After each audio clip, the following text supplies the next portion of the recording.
Question number 71 हम लोग देखते हैं। इसमें क्या दिया गया है कि लोकेश अपने घर से 15 किलोमीटर उत्तर की ओर चला गया। फिर वह पश्चिम की ओर मुड़ा और 10 किलोमीटर चला। फिर वह दक्षिण की ओर मुड़ा और 5 किलोमीटर दूरी तय की। वह अंत में पूर्व दिशा की ओर मुड़ा और 10 किलोमीटर की दूरी तय की। अब वह अपने घर से किस दिशा में है? इसका सही उत्तर क्या होगा? ऑप्शन सी, उत्तर दिशा में। इसकी व्याख्या हम लोग देखते हैं क्या दिया गया है कि ये अपने घर से उत्तर की तरफ मुड़ा। लोकेश कहाँ मुड़ा? लोकेश अपने घर से 15 किलोमीटर उत्तर की ओर मुड़ा। तो 15 किलोमीटर, मान लीजिए लोकेश का घर ये है और 15 किलोमीटर उत्तर की तरफ मुड़ा। और क्या दिया गया है नेक्स्ट कि 15 किलोमीटर उत्तर की तरफ मुड़ा चला। अब फिर वह पश्चिम की ओर मुड़ा, 10 किलोमीटर चला। फिर वह दक्षिण की ओर मुड़ा, 5 किलोमीटर चला। पश्चिम की ओर मुड़ा, 10 किलोमीटर चला। फिर दक्षिण की ओर मुड़ा, 5 किलोमीटर चला। फिर क्या दिया गया है? दक्षिण 5 किलोमीटर चला। अंत में वह पूर्व दिशा की ओर मुड़ा और 10 किलोमीटर चला। और वह अपने घर से किस दिशा में है? अंत में पूर्वी की ओर मुड़ा या पूर्व की ओर मुड़ा और 10 किलोमीटर चला। अंत में वह अपने घर से किस दिशा में है? तो लोकेश का घर कहाँ है? यहाँ है। तो लोकेश का घर यहाँ है। तो अपने घर की दिशा में अब लोकेश अपने घर से उत्तर की दिशा में है, इधर की तरफ है, उत्तर। ठीक है, यहाँ उत्तर की तरफ है। घर तो यहाँ है, लोकेश यहाँ है, उत्तर की तरफ। क्लियर? नेक्स्ट क्वेश्चन हम लोग देखते हैं। क्वेश्चन नंबर 72 कथन और कारण का क्वेश्चन दिया गया है। इसमें क्या है? बढ़ती आबादी का पेट भरने के लिए भारतीय कृषि में महत्वपूर्ण तकनीकी और संस्थागत सुधारों की आवश्यकता है। तो इसका सही उत्तर क्या होगा कि भारत, इसका कारण पहले देखते हैं हम लोग। कारण क्या है? भारत के कई हिस्सों में बड़ी संख्या में किसान अभी भी कृषि के लिए मानसूनी वर्षा और मिट्टी की प्राकृतिक उर्वरता पर निर्भर हैं। तो इसका सही उत्तर क्या होगा? इसका सही उत्तर होगा ऑप्शन डी। ए और आर दोनों कथन सत्य हैं। आर ए की व्याख्या नहीं करता है। तो इसकी व्याख्या हम लोग देखते हैं कि बढ़ती आबादी का पेट भरने के लिए भारतीय कृषि में महत्वपूर्ण तकनीकी और संस्थागत सुधारों की आवश्यकता है, क्योंकि भारत की उत्पादकता अभी भी विश्व के कई देशों के मुकाबले कम है। भारत के कई हिस्सों में बड़ी संख्या में किसान अभी भी कृषि के लिए मानसूनी वर्षा और मिट्टी की प्राकृतिक उर्वरता पर निर्भर हैं। अतः अभिकथन तथा कारण दोनों सही हैं। नेक्स्ट क्वेश्चन देखते हैं हम लोग। Question number 73। क्वेश्चन नंबर 73 क्या है कि भारत का कौन सा राज्य चूना पत्थर, जिप्सम, नमक और जस्ता के भंडार के लिए प्रसिद्ध है? तो इसका सही उत्तर होगा राजस्थान। इसकी व्याख्या हम लोग देखते हैं कि भारत का राजस्थान राज्य चूना पत्थर, जिप्सम, नमक और जस्ता के भंडारण के लिए प्रसिद्ध है। इसके मुख्य निक्षेप जोधपुर, नागौर और बीकानेर की तृतीय मिट्टी और शैलों में पाए जाते हैं। जिप्सम कैल्शियम का एक हाइड्रेट सल्फेट है, जो एक सफेद अपारदर्शी या पारदर्शी खनिज के रूप में बेड में तलछटी संरचनाओं जैसे कि चूना पत्थर, सैंडस्टोन और सेल्स में होता है। भारत में खनिज संपदा का वितरण बेहद समान है। भारत के गुजरात और असम में पेट्रोलियम के बड़े भंडार हैं, वहीं राजस्थान में अधात्विक खनिजों के भंडार मौजूद हैं। क्लियर? नेक्स्ट क्वेश्चन हम लोग देखते हैं। नेक्स्ट क्वेश्चन क्या है? 14 से बड़े तथा 50 से छोटे विषम संख्याओं का योग 1/4 वर्ग है। तो क्या होगा? इसका उपयोग में से कोई नहीं। तो इसका हम लोग इसकी व्याख्या देखते हैं कि 14 से बड़े व 50 से छोटे विषम संख्याओं क्या कौन कौन से? 15, 17, 19 से 47, 49। 14 से बड़े 50 से छोटे विषम संख्याओं की संख्या कितनी है? 18 है।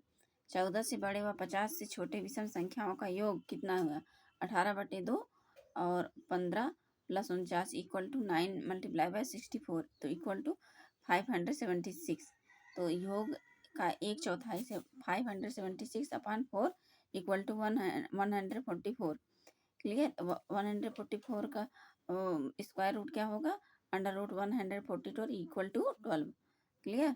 तो 14 से बड़े और 50 से छोटे विषम संख्याओं का योग कितना है? योग 1/4 12 का वर्ग होगा। गाजा पट्टी के संदर्भ में निम्नलिखित कथनों में कौन सा कथन सही है? इसकी सीमा मिस्र से लगती है। किससे लगती है? इसकी सीमा मिस्र से लगती है। इसकी सीमा इजराइल से लगती है। इसकी सीमा मिस्र से लगती है, इसकी सीमा इजराइल से लगती है। तो इसका ऑप्शन क्या होगा? 1 और 2 दोनों सत्य है। ऑप्शन सी, 1 और 2 दोनों सत्य हैं। क्लियर? देखते हैं क्या दिया गया है कि गाजा पट्टी इजराइल के दक्षिण पश्चिम में 6 से 10 किलोमीटर चौड़ा तथा 45 किलोमीटर लंबा क्षेत्र है। इसके 3 ओर इजराइल का नियंत्रण है और दक्षिण में मिस्र है। हालांकि भू क्षेत्र के 2 तरफ इजराइल की सीमा है तथा पश्चिम की सीमा भूमध्य रेखा से लगी है, जिसका नियंत्रण इजराइल द्वारा किया जाता है। इसका दूसरा प्रमुख शहर दक्षिण में स्थित है। कहाँ स्थित है? दक्षिण में स्थित राफा है। कहाँ है दूसरा शहर? दक्षिण में स्थित राफा है, जो मिस्र की सीमा से लगा है। वर्ष 1967 के 6 दिवसीय युद्ध के परिणाम स्वरूप इजराइल ने गाजा पर अधिकार कर लिया, क्षेत्रों पर अपना सैन्य कब्जा शुरू कर दिया। क्लियर? नेक्स्ट क्वेश्चन क्या है? उत्तर प्रदेश वैश्विक निवेशक शिखर सम्मेलन 2023 के संदर्भ में निम्नलिखित कथनों पर विचार करना। शिखर सम्मेलन लखनऊ में आयोजित किया गया। शिखर सम्मेलन का उद्घाटन भारत के राष्ट्रपति द्वारा किया गया। तो इसका सही उत्तर होगा ऑप्शन ए, केवल एक। इसका शिखर सम्मेलन लखनऊ में आयोजित किया गया। इसकी व्याख्या हम लोग देखते हैं, क्या दिया गया है व्याख्या। इसकी व्याख्या है कि उत्तर प्रदेश वैश्विक निवेशक शिखर सम्मेलन 2023 का आयोजन लखनऊ में किया गया। इसका उद्घाटन प्रधानमंत्री नरेंद्र मोदी द्वारा किया गया। इसके साथ ही प्रधानमंत्री ने ग्लोबल ट्रेड शो तथा इन्वेस्टर UP20 का भी उद्घाटन किया। इसका आयोजन 10 से 12 फरवरी 2023 के बीच किया गया। यह उत्तर प्रदेश सरकार की प्रमुख निवेश शिखर सम्मेलन है। इसमें नीति निर्माताओं, उद्योग जगत के प्रतिनिधियों, शिक्षाविदों, थिंक टैंक और दुनिया भर के नेताओं को एक मंच पर लगाएगा, जहां से सामूहिक रूप से व्यापार के अवसरों का पता लगाने और साझेदारी बनाने पर विचार करेंगे। नेक्स्ट क्वेश्चन हम लोग देखते हैं, निम्नलिखित युग्मों दर्शनीय स्थल उत्तर प्रदेश के जिले में से कौन से एक सही सुमेलित है? देवी पाटन मंदिर श्रावस्ती, चीन मंदिर महोबा, बावनी इमली शहीद स्मारक फतेहपुर। क्लियर? समस्तपुर पश्चिम बिहार अमेठी। तो इसका सही उत्तर क्या होगा? ऑप्शन कौन सा सही होगा? सी होगा ऑप्शन सही सुमेलित है। ऑप्शन सी क्या है? ऑप्शन सी है कि ये बावनी इमली शहीद स्मारक फतेहपुर। तो सही सुमेलित करना था। तो इसकी व्याख्या हम लोग अच्छे से देखते हैं तो समझ में आएगा। इसकी व्याख्या क्या दिया गया है? स्थल और स्थान। देवी पाटन मंदिर कहाँ है? देवी बलरामपुर। देवी बहुत बलवान होती हैं, तो देवी पाटन मंदिर याद रखना है इससे, बलवानपुर। ठीक है। चीनी मंदिर कहाँ है? कुशीनगर में है। चीनी मंदिर कुशीनगर में है। बावनी इमली शहीद स्मारक कहाँ है? फतेहपुर। बावनी इसमें इमली शहीद स्मारक फतेहपुर। समस्तपुर पश्चिम Bihar Raebareli. Clear? Next question है, निम्नलिखित में से कौन सा एक भारत में बोर्ड मुख्यालय सुमेलित नहीं है? क्लियर? तो कौन सा सुमेलित नहीं है? ऑप्शन ए सुमेलित नहीं है। काफी बोर्ड हैदराबाद, क्योंकि काफी बोर्ड कहाँ है? बंगलुरु है। कहाँ है? बंगलुरु है। क्लियर? और इसकी हम लोग वो देखते हैं, व्याख्या देखते हैं कि कॉफी बोर्ड बंगलुरु में। कहाँ है कॉफी बोर्ड? बंगलुरु में है। चाय बोर्ड कोलकाता, चाय बोर्ड कहाँ है? कोलकाता में है। मसाला बोर्ड कोच्चि में है। रबड़ बोर्ड कोट्टायम में। कहाँ है? कोट्टायम में है। सूची 1 को सूची से 2 से मिलाना है। क्या क्या दिया गया है? राजधानी और शहर Kampala, Kigali, Kinshasa, Khartoum, Rwanda, Uganda, Sudan, Congo लोकतांत्रिक गणराज्य। तो इसका सही उत्तर क्या होगा? ऑप्शन सी होगा। इसका सही उत्तर होगा option C. Clear? Option C होगा। इसकी व्याख्या हम लोग देखते हैं तो बहुत अच्छे से क्लियर हो जाएगा। तो इसकी व्याख्या क्या है? काम्पाला, काम्पाला की राजधानी युगांडा। किगाली, किगाली की राजधानी रवांडा। किसासा, कांगो लोकतांत्रिक गणराज्य। खार्तूम, खार्तूम की राजधानी क्या है? सूडान है। याद होना चाहिए सभी देश और उसके राजधानी। ठीक है। पश्चिमी घाट में विभिन्न दर्रे, पश्चिमी घाट में विभिन्न दर्रे जिन्हें घाट कहा जाता है। उत्तर से दक्षिण क्रम बताना है हम लोगों को। उत्तर से दक्षिण क्रम लगाना है।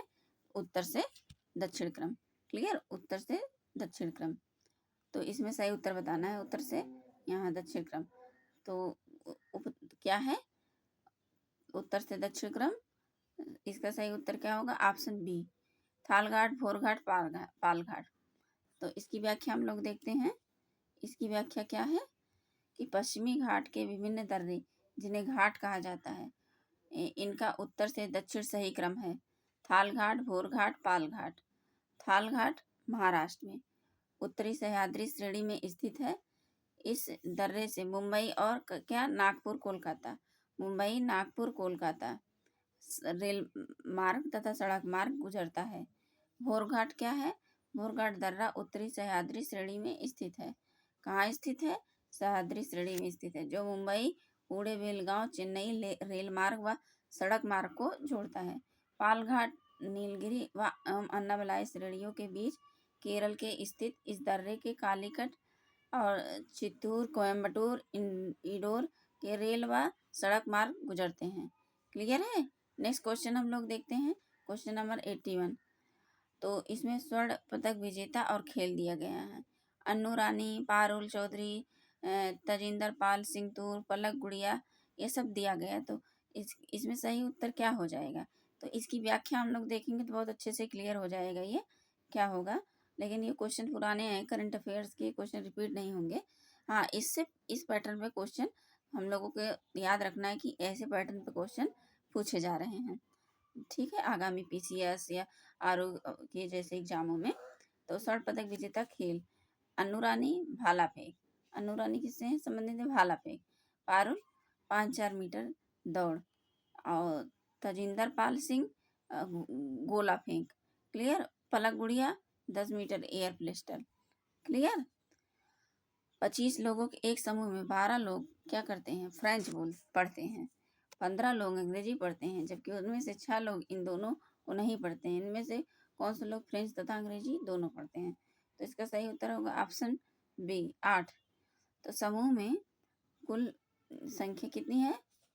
कुल संख्या 25 है और पढ़ने वाले की संख्या कितनी है? 12 है। फ्रेंच पढ़ने वालों की संख्या 12 है। फ्रेंच नहीं पढ़ने वालों की संख्या 25 - 12 = 13 हो जाएगा। अंग्रेजी पढ़ने वालों की संख्या 15, अंग्रेजी नहीं पढ़ने वालों की संख्या 25 - 15 = 10। फ्रेंच व अंग्रेजी जो दोनों नहीं पढ़ने वाले की संख्या 6 होती है। ठीक है, तो क्लियर हुआ? तो पता होना चाहिए कि इसका होगा 8। तो हम लोग नेक्स्ट क्वेश्चन हम लोग देते हैं, जिसमें सुमेलित करना है। सूची 1 को सूची 2 से सुमेलित करना है। काला नमक चावल और देसी घी और आंवला, केला फाइबर, ठीक है, और प्रतापगढ़, कुशीनगर, सिद्धार्थनगर और ये भी लाना है हम लोगों को। तो इसकी व्याख्या हम लोग देखते हैं तो अच्छे से समझ में आएगा।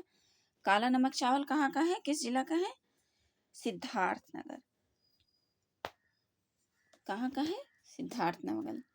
काला नमक चावल। क्लियर?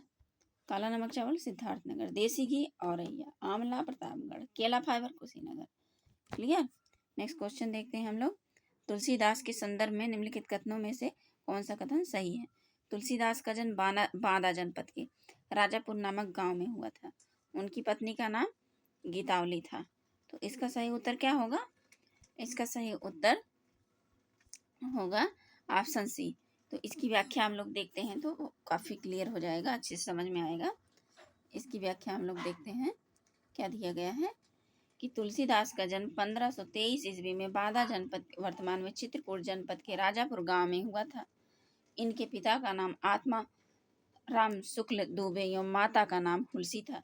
तुलसीदास जी की पत्नी का नाम रत्नावली तथा बेटे के नाम तारक था। तुलसीदास सगुण भक्ति शाखा के कवि थे। इन्होंने विष्णु के अवतार राम का गुणगान करते हुए रामचरित मानस की रचना की। ये मुगल बादशाह अकबर और मेवाड़ के शासक राणा प्रताप के समकालीन थे। क्वेश्चन नेक्स्ट देखते हैं कि क्या दिया गया है। 1 मिनट, एक घड़ी प्रत्येक घंटे में 4 मिनट आगे बढ़ जाती है, तो 1 मिनट में सेकंड की सुई द्वारा तय किया गया कोण होगा, कितना होगा? ऑप्शन सी होगा 384 डिग्री। तो इसका हम लोग देखते हैं, व्याख्या देखते हैं कि एक घड़ी प्रत्येक घंटे में 4 मिनट आगे बढ़ जाती है, तो अर्थात 4 मिनट में 4/60 बराबर 1/15 मिनट आगे बढ़ जाती है। क्लियर? तो 1/15 गुणे 360 डिग्री, तो 24 घंटे आ गए। समानता 1 मिनट में से सेकंड की सुई 360 डिग्री का कोण बनाती है, परंतु घड़ी 1 घंटे में 4 मिनट आगे बढ़ जाती है।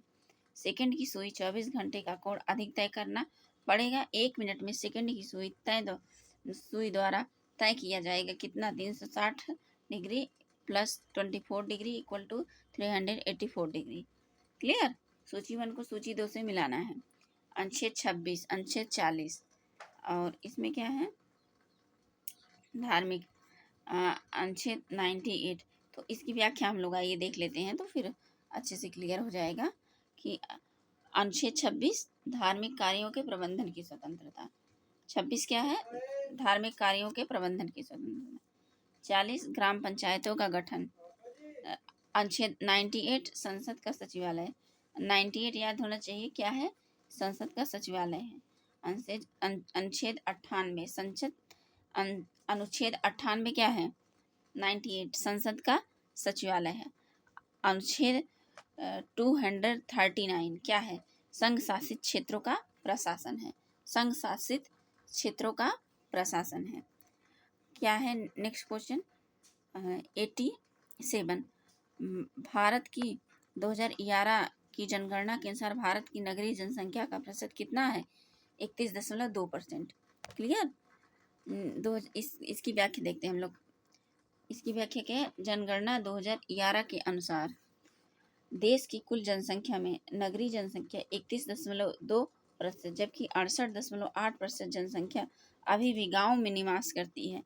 2011 की जनगणना आंकड़े के अनुसार देश की कुल 121.08 करोड़ जनसंख्या में 37.71 करोड़ शहरी क्षेत्रों में शेष 83.37 करोड़ ग्रामीण क्षेत्रों में निवास करती है। वर्ष 2011 की जनगणना के अंतिम परिणाम 30 अप्रैल 2013 को जारी किए गए थे।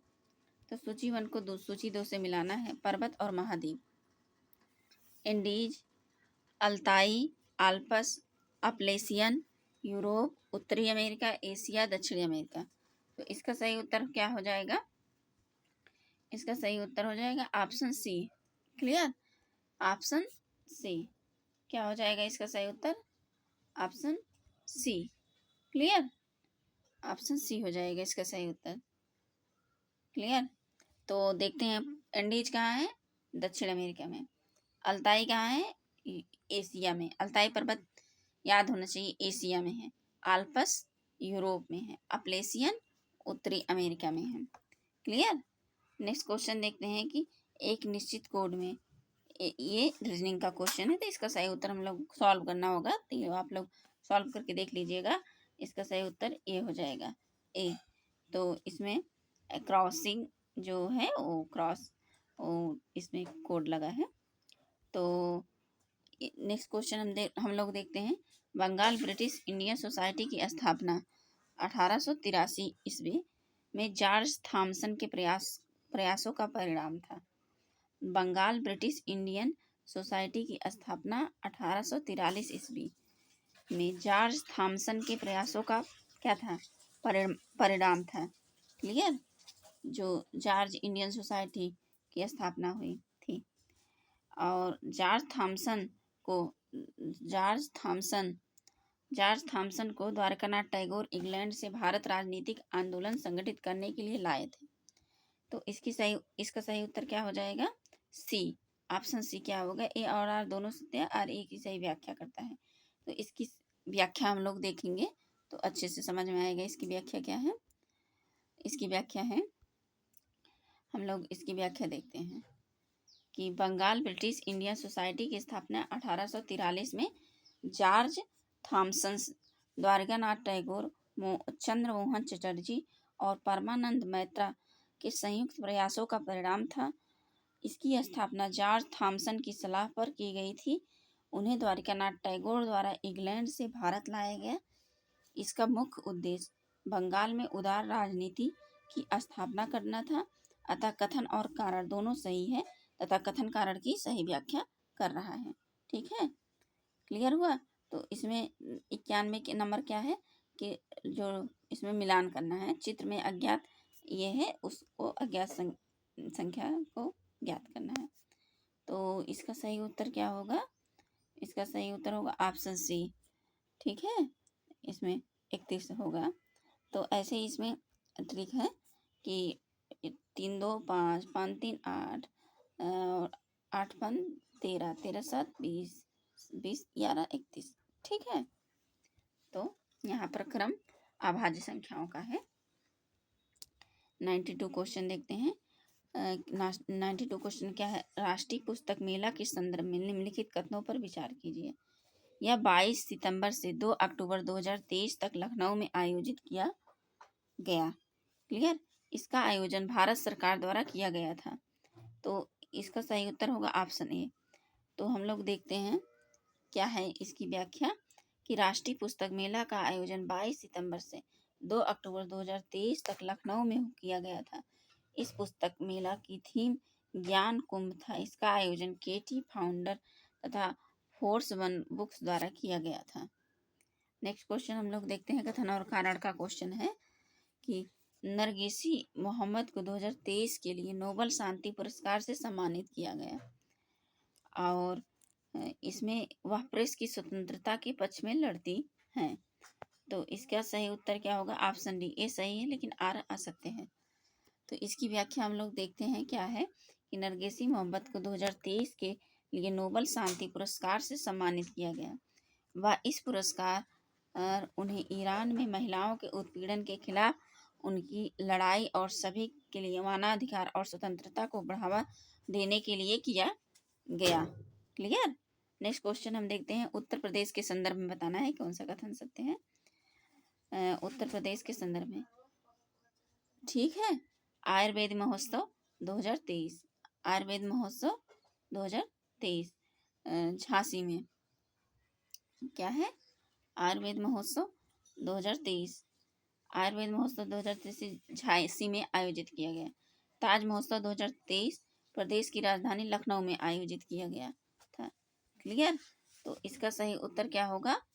इसका सही उत्तर हम लोग देखते हैं, इसकी व्याख्या देखेंगे तो और अच्छे से, वैसे तो इसका ऑप्शन बी सही होगा लेकिन हम लोग इसकी व्याख्या देखेंगे तो क्लियर कट हो जाएगा कि आयुर्वेद महोत्सव 2018 का आयोजन झांसी में किया गया, जबकि वैश्विक आयुर्वेद महोत्सव 2023 का आयोजन केरल के तिरुवनंतपुरम में 1 से 5 दिसंबर के बीच किया गया। ताज महोत्सव का आयोजन प्रतिवर्ष आगरा में किया जाता है। वर्ष 2023 में ताज महोत्सव का आयोजन 18 फरवरी से 27 फरवरी तक आगरा में शिल्पग्राम में किया गया। झांसी में स्थित केंद्रीय आयुर्वेद संस्थान में 7 नवंबर 2023 से आयुर्वेद दिवस आयोजन किया गया था। क्लियर? सूची 1 को सूची 2 से मिलाना है। चित्रकारी है और राज्य है। तो मधुबनी, तोपाची, पट्टचित्र, वारली, उड़ीसा, महाराष्ट्र। इसमें देखते हैं इसका सही उत्तर क्या होगा पता है? इसका सही उत्तर होगा ऑप्शन डी। क्लियर? हम लोग इसकी व्याख्या देखेंगे तो अच्छे से क्लियर हो जाएगा कौन सा चित्रकार किस राज्य का है। जैसे मधुबनी आप लोगों को पता ही, मधुबनी बिहार का है। लोपाक्षी आंध्र प्रदेश का है। पट्टचित्र उड़ीसा का है। वारली महाराष्ट्र का है। क्लियर। विचार कीजिए कि उन्हें आवृत्ति के बढ़ते क्रम में व्यवस्थित करना है। ठीक है।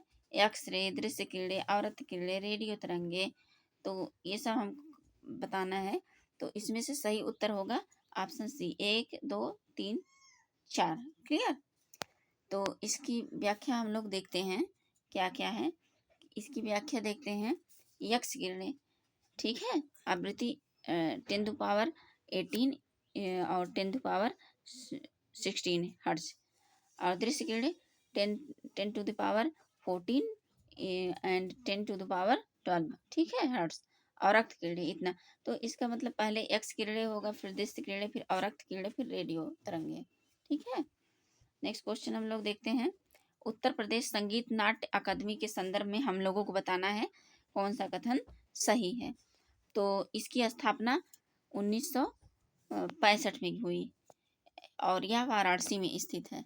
तो इसका सही उत्तर क्या हो जाएगा? ऑप्शन बी, ना तो एक ना ही दो। इसकी व्याख्या हम लोग देखते हैं तो अच्छे से समझ में आएगी। इसकी व्याख्या देख लेते हैं कि उत्तर प्रदेश संगीत नाट्य अकादमी राज्य में संगीत ने जो संगीत है, उत्तर प्रदेश संगीत नाट्य अकादमी राज्य में संगीत, नृत्य एवं नाट्य कला को समन्वित करने और उसके विकास करने के लिए 13 नवंबर 1963 में स्थापित किया गया। कब? 13 नवंबर 1963 में स्थापित की गई थी।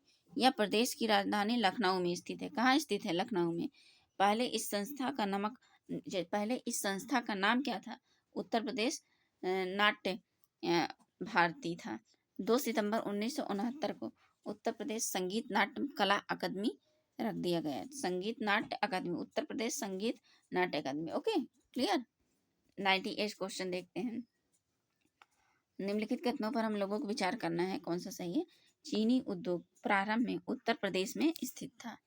चीनी और गन्ने को कम उपज, कम पेराई, सत्र उद्योग असंतोषजनक अवस्थापना में चीनी उत्पादन में समस्याएं जनित थी।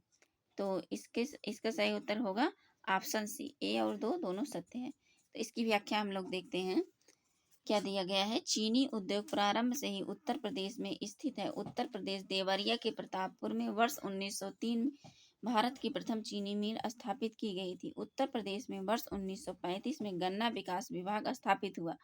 सरकार ने गन्ना कृषकों की मदद की दृष्टि से शुगर फैक्ट्री एक्ट 1938 लागू किया। गन्ना उद्योग में गन्ने की कम उपज, कम पेराई, सत्र उद्योग क्या है?